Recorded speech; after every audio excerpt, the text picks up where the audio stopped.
Prière de restitution. Merci éternel mon Dieu Seigneur Jésus de faire que me soit restitué tout ce qui m'a été volé par le voleur, le diable, le voleur, le plus grand voleur de toute l'histoire de l'humanité, le diable. Et par lui comme par tout le camp des ténèbres, tous ses serviteurs et acolytes et complices, et que me soit restitué tout ce qui m'a été volé aussi vite que possible.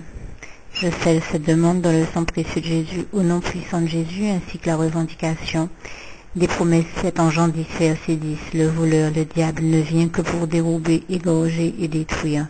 Moi, Jésus-Christ, je suis venu afin que les brebis aient la vie et qu'elles soient dans l'abondance.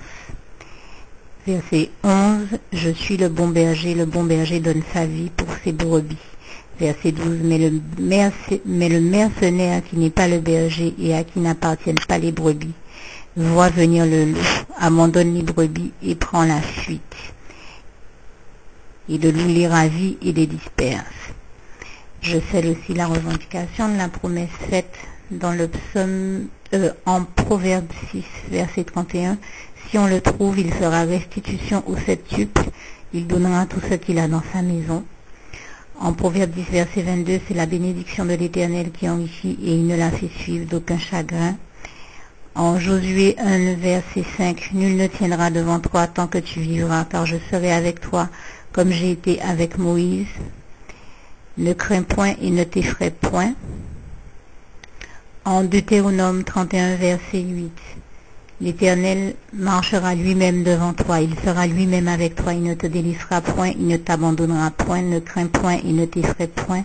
En Ésaïe 41, verset 10 à 13, dans le psaume 60, verset 13 à 14, donne-nous du secours contre la détresse, ô Éternel mon Dieu, car le secours de l'homme n'est que vanité, mais avec Dieu nous ferons des exploits, car il écrasera tous nos ennemis.